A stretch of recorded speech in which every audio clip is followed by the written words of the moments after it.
Welcome to day 4 of the Ghislaine Maxwell trial. And Liz, check this out. Let's get Juan with it. Oh, I don't like that at all. Could you please give us your name? Ghislaine Maxwell. Could you please? Ghislaine Maxwell. Could you please give us your name? Ghislaine Maxwell. Ghislaine Maxwell.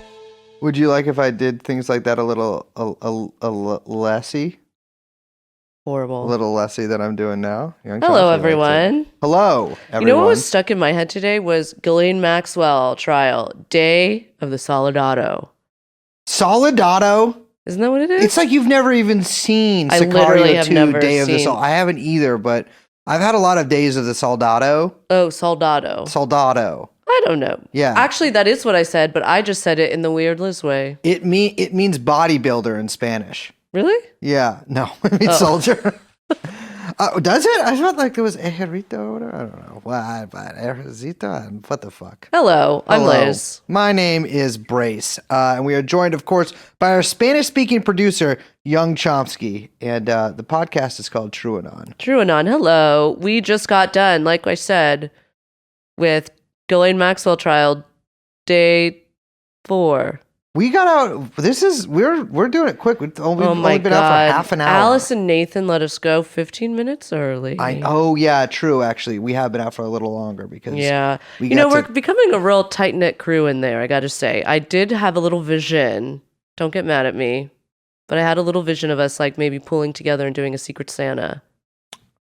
Okay. Wow. 99% of the people are. Look, Jewish. it's not about that. It's just for cheer and for spreading holiday joy, $4. which is universal. $4 Also, limit. maybe I will be bringing Christmas cookies in a couple weeks. Ooh, I will. You better. You know who would like those Christmas cookies? What? Our friends, the U.S. Marshals. They would. Yes. I got to say, charming the pants off them. Oh, I am becoming let's their start favorite. another case here. I'm just saying. Yeah. No. I would. That there was that Marshal we were talking to earlier. Before we begin, too, I want to say a couple things about we were talking about a guy about representing yourself. Oh, this is so great. But me and this guy Jacob were standing outside the hallway earlier today, and a guy comes up to us with a ponytail and a thick New York accent. It's like, "Where's the?" I'm not even gonna try to do the accent. He's like, "Where's the pro se office?" And but like thick New York accent. Thick, yeah. Okay. He's like, "Where's the pro se office?" And I had to all black. Now, to be clear, he's pro se means when you represent yourself, not the protasia. Prostasia. Yeah. Pro-sexual assault, you mean? No, he was looking for the office in which to represent himself, which actually was just down the hall the opposite direction. I found out later. Yeah. But we kind of soy-faced because we were like, it's like, bro, you're representing yourself in federal court? I'm like, that's honestly respect. Fucking much respect for doing that. For sure. But we talked to that Marshal later when we were like, yeah, he was cool. He said that more people do it than you'd think, but he'd only seen it work once. And I was like, whoa, you've seen it work once? Like, when did it, like, what happened? And he goes, oh, it was a case against the landlord. And we all kind of had this moment of like, yeah, that's how it should be. Yeah. You should win against landlords. And the Marshal was like, hell yeah. And it was really cute. He also had a very thick New York accent. All of the accents of the U.S. Marshals I find very charming. Yeah, me too. I was intimidated at first, but then I hooked up with one, and I've just been fucking getting the insane Before treatment. we get to a little run through of the day's activities, I saw that someone in the old Patreon comments that I don't look at, but let's assume for she had her hypothetical reasons that I did. Yeah. That someone was asking for a little bit of a Ghislaine update in terms of outfitting. Now, perfect day to do that. We're going to start from top to bottom, head to toe, which we can't see. So really, we're just going from head to the bottom of the sweater. Now, Ghislaine has, like we've mentioned, she got a haircut. Yes. Right? Yeah, she cut her own hair, I think. Yeah, I think that's her only option. Yeah. All girls commissary try once. scissors. Oof. Yeah. No, so she's got kind of what we'd call a mid 2010s lob that has today, and this is to my lady listeners out there, kind of an extreme side part a la Emily Weiss circa 2013. 13 when everyone was bleaching. She has not bleached. Yeah, they'll know. They'll know. Okay. And you know what? When you do, give me a shout out that you got it. Go on. What else was she wearing? She had a big chunky black turtleneck. The girl loves a chunky knit. Mm-hmm. Big black turtleneck. But so the effect of this with the extreme side part of the hair. Yes. And the chunky black sweater plus Don't forget the mask. the black mask. My girl looked like she was wearing a burqa today. Liz isn't just saying that. No, I wrote looks burqa-esque. Yes. Like I was kind of up there talking to someone. Yeah. Remarking about how it looked like a burqa. I walk all the way back over to Liz. She couldn't hear us. Walk all the way back over to Liz. I'm like, doesn't it kind of look like Ghislaine's wearing a burqa? And Liz just points to her notebook where she just written, she's in a burqa. I know. We're simpatico. You know what? You know what we call that? What? Rapport. Well, my thing is, I actually picked up on, I think she's actually, she might have the record for world's fastest jailhouse conversion to Islam. She's trying to, yeah, she's getting in there. Yeah, I drew a picture of it, which is, it unfortunately just looks like that like children's game Among Us. It looks like one of those characters. You'd recognize it if you saw. I drew this and I was like, what does this look like? I'm like, oh, it looks like that. So Video game? it's like a mobile game, I think. Well, I Or don't no, know what it's that is. like on the computer too. It's very popular. So the day started off with some real boring shit. There was a guy that was called to the stand. Let me pull up his name. Paul Kame.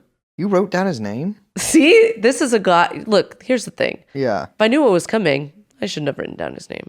But I Yeah. didn't know, so you always write down the name. Yeah, I usually do. I actually did not. Well, Paul so- came and went because this was real boring. He was the professional children's school director of finance. Wah, wah. Well, he is one of a pair of witnesses, including one from last night, who was the, I think, Interlochen admissions director at one point during Yeah, yesterday. line of yeah. victim number one's tenure there. And he was preceded by her ex-boyfriend, very handsome fella. And basically all of them were kind of put up there by the prosecution very briefly to essentially corroborate her story. Yeah, totally. Paul Kame was up there doing the same, and it was all based on basically, the financial records that they had of her application to the professionals children's school and seeing if it had any mention of Jeffrey Epstein paying. It did, but via like a handwritten application that a child filled out or a child's mother or guardian filled out, but they didn't actually have any financial receipts. Yes, and the defense was like, so you couldn't find the financial records of Jeffrey Epstein actually paying. And the guy was like, no. Yeah. And so, I mean, they were like, well, who knows if he actually did it then? Yeah. Which, they're doing their job, but again, probably not as convincing as having a guy be like, yeah, he said he was going to pay for it. Yeah, and I wrote down here, Allison Nathan is sipping the tea, which Yeah. she was. She was enjoying a nice hot cup of tea. Yeah, she was acting a little out of pocket today. Yeah, she got a little snippy. Well, Yeah. rightly so. Well, after that and I was actually really surprised by this because as actually, I don't even know if I've said this on the show, but I've said this several times to people in my life and at the courtroom that I'm dreading the sort of war of the expert witnesses. You say this 4 times a day. Fucking dude, because did you see a preview of what happened today? Yeah. I found it interesting. For the first, I mean, yeah, okay. So we're not really going to get into what she actually talked about today, but she was because this is going to come up later in the trial more in depth. But the prosecution brought out Dr. Lisa Rocchio. Lisa Rocchio, which sounds to me, Rocchio sounds like a 90s board game that like mid-30s swingers would play. Yes. Do you know what I mean? Not And, like, firsthand. It would be like what was the one called? Like Taboo? Do you remember that? No. And it had like a cut. Look, my man knows. I'm looking at him smiling. He's laughing. You guys run into each other at these parties? No, they would always be like, it just So is you've like gone to different it's like a parties but haven't late run into each 80s, other? early 90s, like adult board game vibe. Interesting. Yeah. No, Like they tried to make like Pictionary for, they'd be like, oh, anyway, they'd be like, oh, it's a new game called Rocchio. and it would have like a kind of like jazzy logo. Yeah. I bet Look those. at she's looking at him. You got to look at this is I'm looking at the one. I'm looking where I'm getting some feedback here, and he's giggling, yeah. giggling like a little girl. So that's what this key bowl that you have here is about. Understood. So they had her up there, and again, well, like we talked about, I think even before, and actually I know even before we started covering the trial, is that, or at least covering the trial in person, is that there is going to be a lot of talk about grooming. Ugh, yeah. And this was sort Thankfully, of our we don't first. think they're calling Vaush to the stand. No, they are not.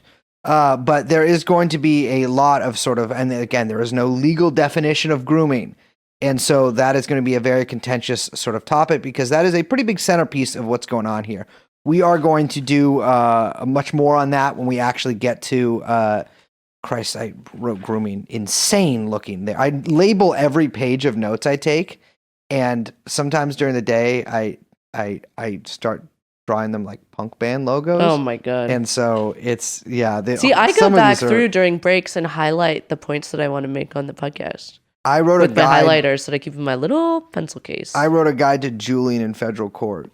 Yeah, I think you should post that.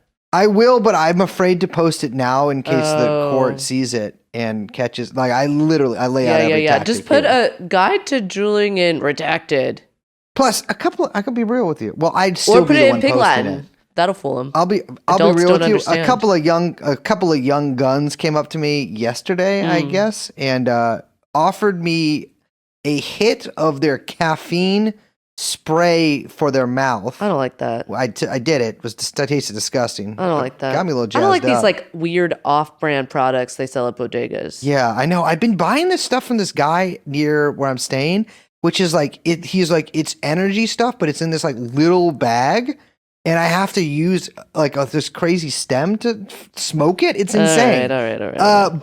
But they had heard me on the show say that I've been.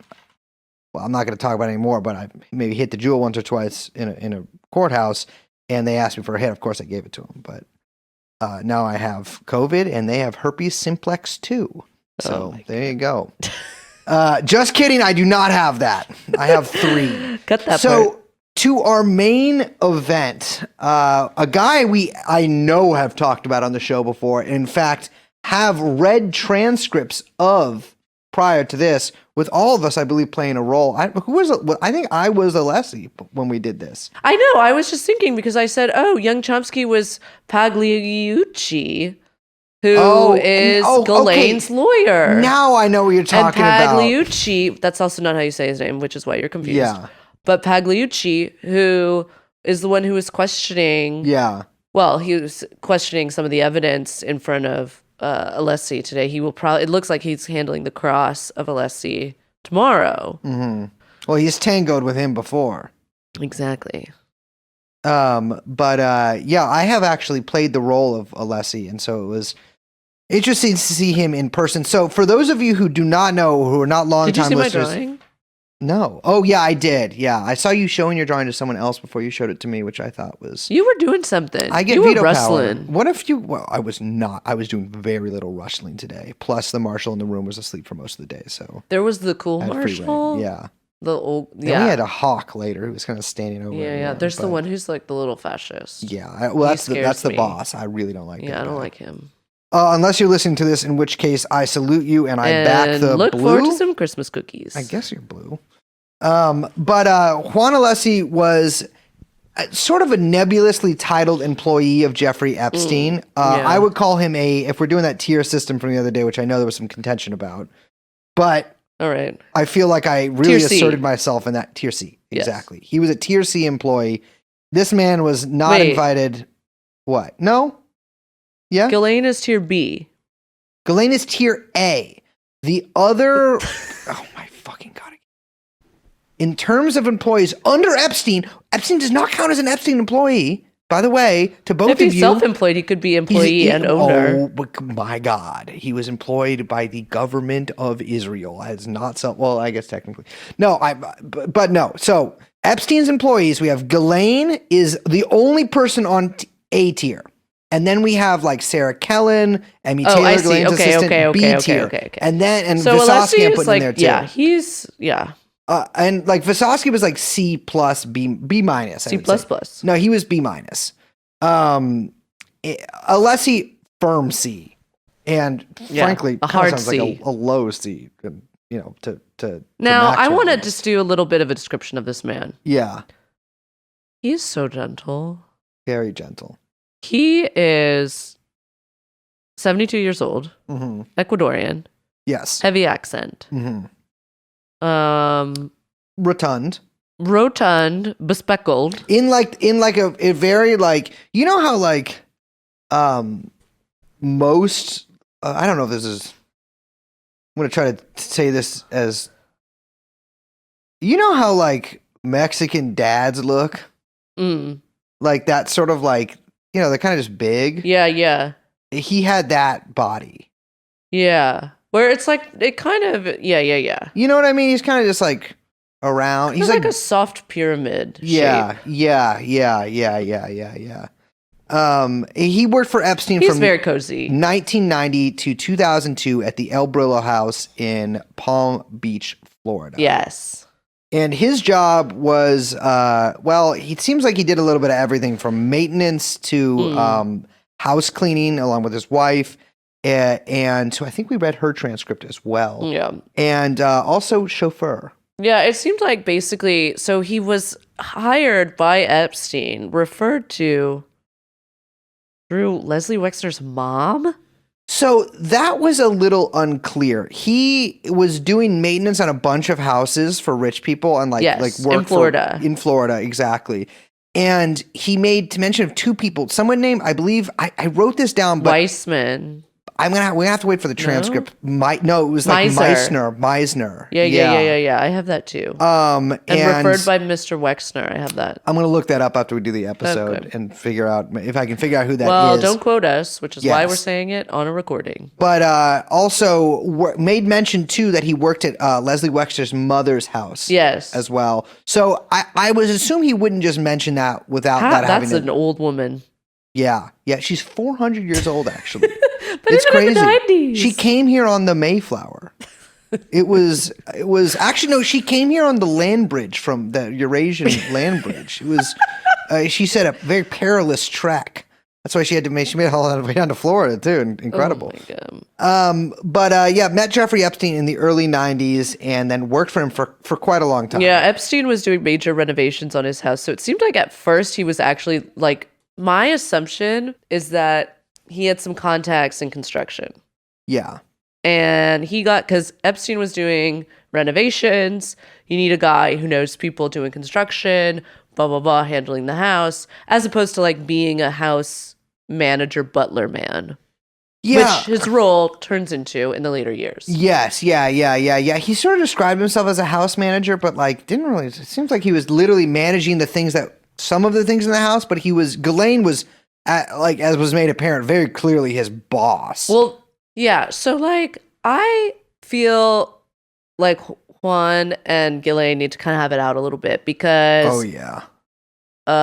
People have different ideas about who was the house manager. Both are claiming the title. Yes. The other thing is that Juan, while it was like sort of like Ghislaine was his boss, it was also very clear that the prosecution, through the questions they were asking Juan and the way that he was explaining how the house was run and where things were, the kind of layout of the Palm Beach mansion, is that like Ghislaine lived there. She had her own bathroom, though she slept in Epstein's bedroom, which we didn't know. Yeah.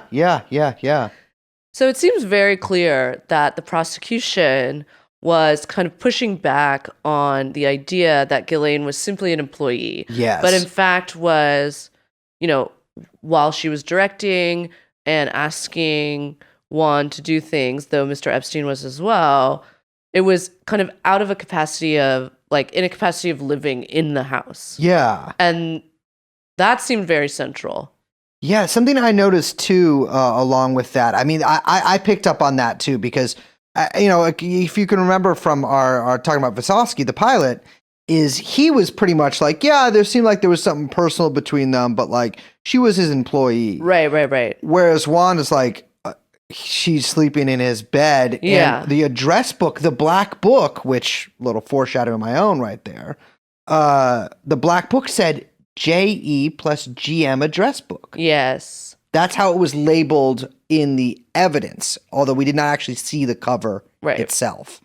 Yeah, he said that Ghislaine was with Epstein 95% of the time. Epstein was in the Palm Beach house, which is different from what we've heard in the past, for sure. Yeah. He does not like Ghislaine. Very apparent. This was, I will say, by far the most openly hostile to Ghislaine. He was like almost shaking when he was talking about her dog. He was when they Max. Yes, oh my God, this man he might as well be a police officer. He wanted to kill this dog so bad. He was incensed at this. Oh my I think God. partially because the dog was treated much better than he was. A little terrier named Max, by the way. Yes, which is And he kept referring to the dog as Max, which I found very gentle. And shows that he had a relationship with the dog. okay. Liz is out of her mind. He kept referring to the dog as Max, yes, but he kept referring to the dog in a long list of other things, like of people's names, and then he'd be like, and Max. I think that was just his accent. No, he would. It was the pregnant pause. No one hates dogs like that. Well, you can hate specific dogs, and believe me, I think he's well within his I rights. think Max was a good dog. The problem with Max was his mom. Yeah, also being named Max as a dog too. I think Max was a girl also. I think Max was a girl, yeah. Yeah, I don't and Max Maxwell, don't love that. Yeah, I don't like that either. But no, Maxine Maxwell, even if it's a girl. So they asked they kind of laid out a lot of why am I using this again? Foreshadowing. In sort of the beginning of the questions they were asking them, towards like you could see where they were heading with a lot of it. From what Liz was saying right there, like proving basically that Epstein and Maxwell were like much more than employee and employer. My God, I took so many fucking notes on this guy. He talked for a really long time, but to really like going through the house, we saw that a lot. They went through a big feature in this trial has been various employees of Jeffrey Epstein walking us in detail through the layouts of his homes. Yeah. And I think one of the best things that came out, or not best, but most interesting things that came out of that is actually when we got to Juan's description of what in the past we've been told were massage rooms. Yes. However, they weren't necessarily dedicated massage rooms. So it turns out that there were basically massage beds in almost every room. Yeah. And the main one was actually Epstein's bathroom. Yeah. Now, if that sounds weird, and let me just play a little Juan Alessi for you, because this is not your typical bathroom. No. This was a quite large, imagine it as like a large, like bathroom, powder room, also closet off to the side where you get dressed, a dressing room, perhaps. Yeah. So you have a large dresser that he kept referring to, which is where you keep your clothes. And that's also kind of attached to what I assume is also your ensuite bathroom. Yeah. Because it's attached to the master bedroom. Now, Ghislaine had her own bathroom also attached to the master bedroom on the opposite side of the house. Yes. Right? Not, as they said, it's not a Jack and Jill, which I say, I love that term for a bathroom. I think that's so cute. Yeah. But it's not a Jack and Jill, but it's two bathrooms attached to one big master suite. Yeah. And Liz, you say two bathrooms there, but that's not the only bathrooms in the house. Okay, this was so weird. Apparently the house had 6 bedrooms, and you're like, damn, that's a lot of bedrooms, though it's really not when I break it down. And 10 bathrooms. Which, that ratio seems very odd to me. I mean, the thing is, too, especially when you keep in mind, is that they weren't all actually bedrooms either. Yeah, no, like 3 of them were offices. Yeah. And so, I mean, I guess it's a big house. Not that big of a house in terms of like rich man big houses. Yeah. But it's like... It's certainly not a manor. No, it's not a manor. I mean, did they have manors in Florida? I guess they did. I mean... They did. Yeah, they do. Seaside manors? Yeah. But, it's the guy, I guess, just liked the piss. But also, I mean, we take out at least one of those bathrooms and be like, oh, this is your like dedicated pedophile room. Right. / massage room too, because he did mention that occasionally 2% of the time, actually, I believe he said 98% of the time the masseuses were girls or women, which means 2 of the times they were probably large shirtless Cuban men that would be coming up there. But yeah, he was cooperative in many respects, except for the way that he spoke, which we could tell Maureen Comey, the prosecutor who was questioning him, did not love. Yeah, I mean, he's like 72-year-old man, and everything is in like legal jargon, where it's also like, okay, you can only answer like very narrowly what I'm asking you, and don't go ahead, and please, we're referring to this girl who actually but by the name Jane, so you can refer to her as Jane, and he's getting a little confused. Yeah. And she was being a little short with him, which I didn't appreciate. Me either, yeah. A couple other things I want to say about the bathrooms, because again, these are where the massages occurred, and I think we should spend some time talking about them. He says that one of the rules was that there would be a bunch of perfumes and oils laid out on the top of the dresser. Yes, in Epstein's bathroom. Yes, in Epstein's bathroom. Now, a big chunk of the last kind of portion of the day was spent going through the pages of a household manual. That was 58 pages. Yes. That Ghislaine had kind of put together as like the new rules of the house. Now, Mr. Alessi had a lot to say about the changes that were made under Ghislaine's purview. Well, the thing is, if you got to keep this in mind too, is that Alessi had been working for Epstein since 91 at this house, right? That's almost the length of time. No, he'd been working for him since 90. He met Ghislaine in 91. Yeah. So that means he's been working for Epstein longer than Ghislaine has lived in that house, much longer. Yeah. Well, I mean, in relative terms. But like, he's been there for a while, and she was kind of coming into his territory there. Yeah. And he had mentioned this earlier in his testimony. I have it written down here, is that he's like, it changed during sort of the course of his tenure there, and that by the end, like, he was basically instructed that like he couldn't even make eye contact with Epstein, only speak to Epstein when he was asked questions. And the way that he phrased that made it pretty clear that that had not been the case before. Right. That these were all kind of formalized changes. Yes. Yeah, so there were some interesting little tidbits in this house manual. Yeah. One that you really freaked out about. Yeah. So, okay, this was the 58-page manual. This is actually longer. It's from a few years after. I believe this was probably taken during the police raid on Epstein's home. In fact, I'm sure it was. And so this was a few years after Juan had stopped working there. And actually, they went through and like asked him to point out pages that he recognized that were in the manual. Fucking forever. It took a really long time. Went and stretched my Chevrolet legs a little bit. But he, they actually showed these on the screen, although not all of them, only really a few different pages and some essentially highlighted text from those. But there was one, and everyone in the room, by the way, was crowded around. It was so funny because, so we're watching on these screens and like the pages come up and there's, you can tell they're only going to highlight and show us some of it. And so everyone wants to see like what the rest of it is going to be that's not highlighted and shown to us. And so there was like a mad rush where you've got like literally all these like blue check reporters sitting on the ground, staring up at a TV screen. Like it's like, I don't know, 4th grade biology or something. I'm sitting cross-legged there. Yeah, everyone was sitting cross-legged.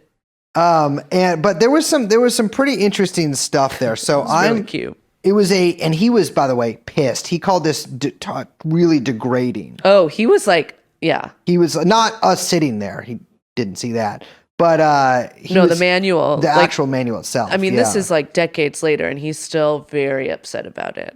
Yeah. And so he said one was, one of the big things was, you try to anticipate their needs. And, that sort of thing. It was very like Butlerian, not like Judith Butler. No, like the butler. Like the butler. That sounds like a Brace character, the butler. No, I would never do that. I know, but it does sound like... The gourmand is served by his butlers. Or the butlers the butlers of his count friends. The the gourmand hangs out with so many dukes and counts. Never a king. But he doesn't like them. He feels like they're a little too hoity-toity. It's a little gauche. I mean, it's a much to... And look what they get into. Look who their Does the friends are. gourmand have a lady friend? No. The gourmand is occasionally sitting at a giant booth with women in a French brasserie. Oh, with yes. women also there. While he's wearing his turtleneck. Yes, yeah, but also a bib. Yes. But for people who are just listening to this podcast, I'm like, what the fuck are these people talking about? No, this is all I could see is Orson Welles But right now. the gourmand does sit there while the women enjoy themselves.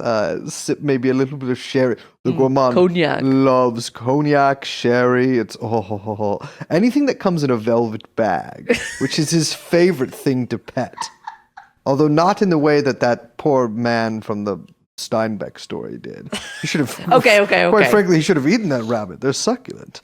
Anyways, one of the things on the list that was not highlighted to us, but which I saw, like my eyes were drawn to it. Lasers. Like, Laser. Well, you know how you walk outside, you look up, and you can't stop looking at the sun. This was exactly like that Didn't for think me. you were gonna. That's not where I thought you were going with that one. So every time that Epstein comes to the house, a giant list of things need to be done, right? I mean, every Yes. time he comes back from out of town. But it was also, and it was like segmented. It was like, okay, breakfast. Okay, Yeah. I'm coming back from town. Okay, before night. Like, Yeah. kind of like, and they compared it in this way to a 5-star hotel. Yes, exactly. And so the idea is like it was run kind of, at least in Ghislaine's little handbook, that it was run with all these like, all of these things must be done and taken care of and made sure of. Yes. One of those things on the pre-arrival checklist was gun must be placed in bedside table drawer. Yeah. Now listen, I think I'm qualified to speak on this because I have slept with a gun in a bedside table drawer for many years now. What are you doing taking it out? Well, no, here's my thing. Okay. So Epstein may have taken it out. Yeah. Well, I think it's okay to take it out if you're the guy who has the gun. Well, that's what I'm saying. Yeah. But I don't think that it's that every time he comes back, you're replacing it in the drawer. It's more of a open the drawer, check and see if the gun's there, sort of like check and see, you always see the, Mormon Bible or whatever in a hotel room. It's like the same thing. It's Yes. just make sure it's always there as opposed to now we place it out because it's been taken out every time. Maybe, but something else sort of struck me too when they were going through I think this was a different page, but it was also like making sure that the house was ready for when they came back, is that photographs must be placed in Ghislaine's bathroom. Which, what? Yeah, that's weird. That's weird. So I that did makes me notice think that one. I did. So that makes me think that things are taken out and then put back. Yeah, or moved. Perhaps she had moved them and she wants them placed back in her bathroom upon arrival. Yeah, could be. Now, here's the thing that I want to point out that we aren't pointing out. Okay, well, that's feel like implied by the first part of the sentence, but you know what? Say it from your chest, baby. I think the idea of Epstein holding a gun is so fucking Insanely crazy. funny to me. He's not a gun wielder. No, he's a liberal. He's a Democrat. What does he do with a gun? Well, I could see him in some sort of like, rich guy, Idaho hunting adventure. double-barreled shotgun with Absolutely. I hate that. Just yeah. for the photos, like, shooting Cheney in the face or whatever. yeah, style. But like has a fucking handgun in his, or what? I don't know. What kind of gun do you think he had? Well, I mean, it's a bedside table, so unless it's a handgun. Unless he has Well, like it could be a submachine huge gun. bedside table. It could be a huge bedside table. Probably a pretty big It's bed. a shotgun. But no, Diagonally in a drawer. So I knew actually Epstein had a gun before this, but I have never heard any mention of what kind of gun it is. I'm going to try to get in contact with Alessi and ask him that and a few other things. Sure. But no, I was sort of shocked at that as well, because Epstein, like, for all of his sort of dangerous associations, I'm not talking about his pedophile stuff, but for his contacts and the stuff Sure. that he was getting into, and the stuff that Maxwell, I think, was getting him into too. some of this can be pretty dangerous, but it's not the kind of danger that you're really going to be able to solve by having a gun on the bedside table. Yeah. You know what I mean? That just strikes me as The like kind of rich guys- guy posturing. Exactly. The kind of guys that he could piss off would be the kind of guys who probably would take more than a single handgun to protect you from. But no, we're trying to get the entire checklist. I mean, eventually it will, I guess, maybe be released. I'm not sure. Yeah, there was a one other thing that sort of struck me just in the way it was phrased, which was hear nothing, say nothing, see nothing, Yes. except to answer questions directed at you. Right. And He said that she was fostering an atmosphere where, I was supposed to be blind, deaf, and dumb. And he kind of like made a little smirk when he said that, looking straight at Exactly. Ghislaine, which was very funny. Like he knew, he's like, yeah, gotcha, bitch, I'm bitch. gonna, yeah, totally. Yeah, I was sort of, it's the thing is with Alessi, and I think we probably talked about this almost 2 years ago by now. I feel like classic New York honks in the background if you can hear a little local color. But the thing about Alessi is like, all right, you had to know something was going on, Yeah, I mean, come on. And he, Well, I mean, he says he only saw 2 girls that looked underage. no, you didn't. Brother, no, you didn't. Brother. Yeah, like You're a liar. yes, like I just there's no way. I mean, there's just no way that's No. true. I mean, Yeah. granted, like Epstein started. A lot of the stuff from Epstein's, Florida arrest came from a few years after Alessi was there. But it's like, I'm sorry, during the time that Virginia was there. I mean, he knew Virginia. During the time that she was there, a lot of this stuff happened, and so you must have. Yeah, I want to say like there's this odd sort of specter of Virginia Roberts or Virginia Jeffrey, as you perhaps heard of her in this case. She's not one of the victims No, named in this case. I mean, she's a victim of Jeffrey Epstein, but I mean, she's not one of the, girls in the indictment. no. But she is referred to constantly. This is maybe the Yes. 3rd or 4th time we've heard reference to her from the prosecution. Yeah. And it's very weird because, I mean, at least for us, I don't know how you feel about this, but it's weird. It's odd because it's like, of course, I'm very familiar with her case and everything that she's, come out and said about what happened to her, what Epstein did to her.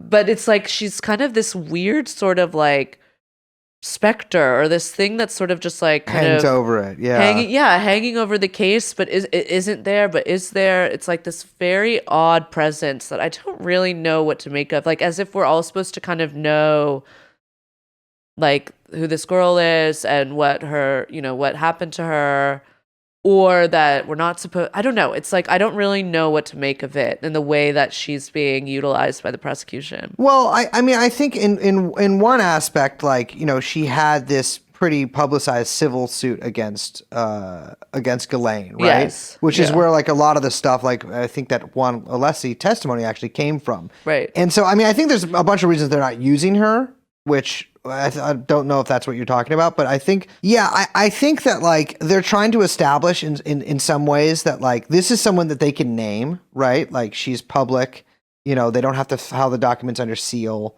They can use her name openly. And also, she had a much closer relationship to Epstein than a lot of the girls that in this case, but also just in general did, like she traveled with him much more. She's like a very high profile victim.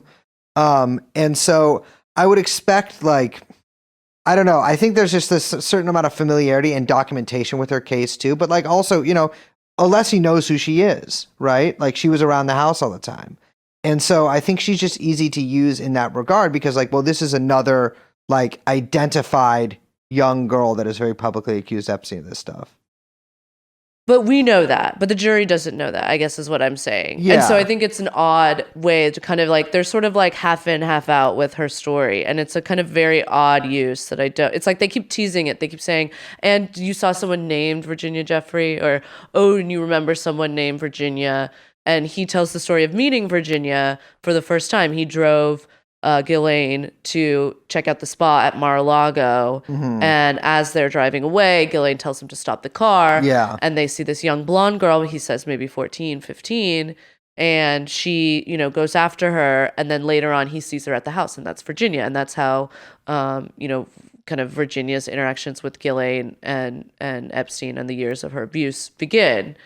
What I think is odd is the way that they it's like they're teasing this story to the jury in this very weird way, where I wish they would just say, like, okay, maybe they're going to call her to the stand. I don't know. Maybe they are. Maybe they won't. I don't think they are. Yeah, I know. But then it's this sort of like incomplete sort of reference that I don't know exactly how I feel about it. I think it's a bit odd. Well, I don't know. I mean, there's also like, they're still on victim 1 too. So there's sort of a lot of time for this to also, be brought up a lot more.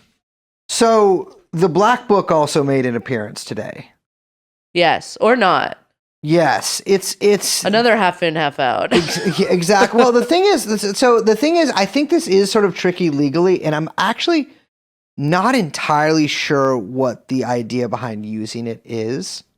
But Jeffrey Epstein's famous Black Book was physically in attendance today. Yes, one version of it. Yes, because that's something else we found out is that not only, well, we sort of knew this already, but it was made clear by Alessi, is that there were, of course, many iterations of the Black Book. Yes. But they were placed by every telephone in the house. Yes, there was maybe like 6 copies of the Black Book in the house at any given time. Exactly. And they were updated and reprinted about every 6 months. Yes.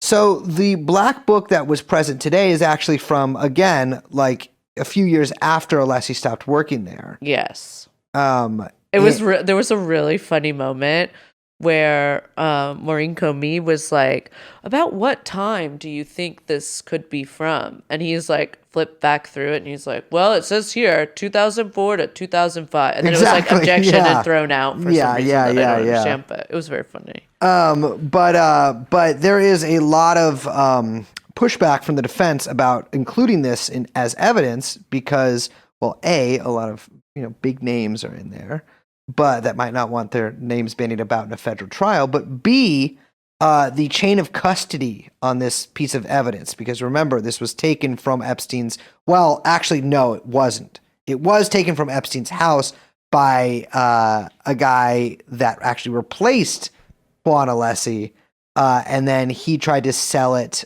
And then was basically busted in a sting operation. And the police have it from that. He actually did more time in jail than Epstein did for having stolen the Black Book. But they are making a lot of sort of hay about like, well, you don't actually know where this book has been, right? I think the defense even said someone could have taken it to Kinko's, put in a bunch of new pages in it, and shredded some others, and then rebound it, right? He's like, yeah, I guess. I mean, it's true. I mean, yeah, I guess it's technically true, But yeah, it was a very sort of funny moment too when there was a really long sidebar, a lot of those today, and Juan Alessi is just sitting up there in his reading glasses, sort of hunched over, just like casually flipping through the Black Book. Yeah, it was very cute. But I don't expect the Black Book fight to be over with today either. No, it seems like it's going to go on for some time. Yeah.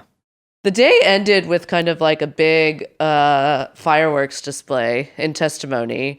It was so funny because everyone was kind of drifting out a little bit and was like, all right, we've been like, you're going through these pages and saying, yes, no, I recognize my handwriting. Yes, no, I recognize this. And you're like, Maureen Comey is being so short with this lovely man, but he's like kind of being a little frustrating. Let's be real. And then suddenly we get to sex toy talk. I knew this was coming too. Yes. I knew this was coming because they set it up. Yes. And actually, I expected a piece of evidence to be entered that was not entered. I do think it's going to be entered once they get the FBI up there. Yeah. Oh, because those are the guys that collected it. Yeah. And there's a few pieces that were actually mentioned today, which yes. Yes, the prosecution was asking Alessi basically what his duties were after cleaning or after the massages were given.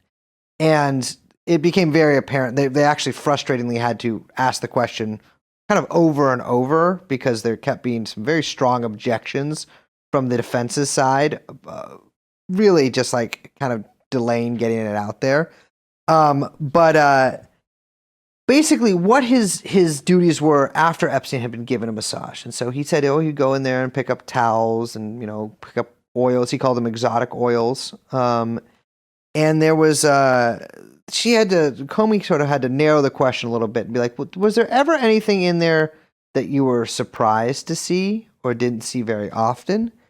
And, frankly, he mentioned a dildo. Yeah, he says it looked like a huge man's penis. He said penis. Yeah, that's how he pronounced it, penis. And he said it had 2 heads. Yes. And he would go put the dildo in Miss Maxwell's closet, which actually is like very... Yeah, so wait. After he cleaned it, Yeah. he says, I put my gloves on and put it underwater, and then I put it in the basket in Miss Maxwell's closet. Then they say, why did you put it in there?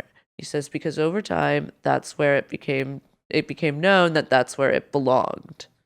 And then they asked what else was in that basket. Yes. Which, okay, I got very frustrated here because he said porno tapes in there, and there was Yeah. also a black or red vinyl latex sort of like costume. And then he pronounced costume, like he obviously said costume, but he pronounced it, like he had an accent. And Comey like jumps in there and she's like, you mean costume? And he says yes. And then she moves on. Like he was still listing things. And she moved on from it right then. I know. It's like, let us know what's in the basket, bitch. Exactly.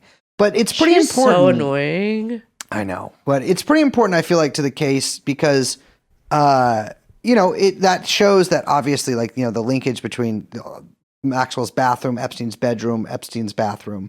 But also, like, this was being put back specifically into Maxwell's room. Mm. And so, or into her bathroom.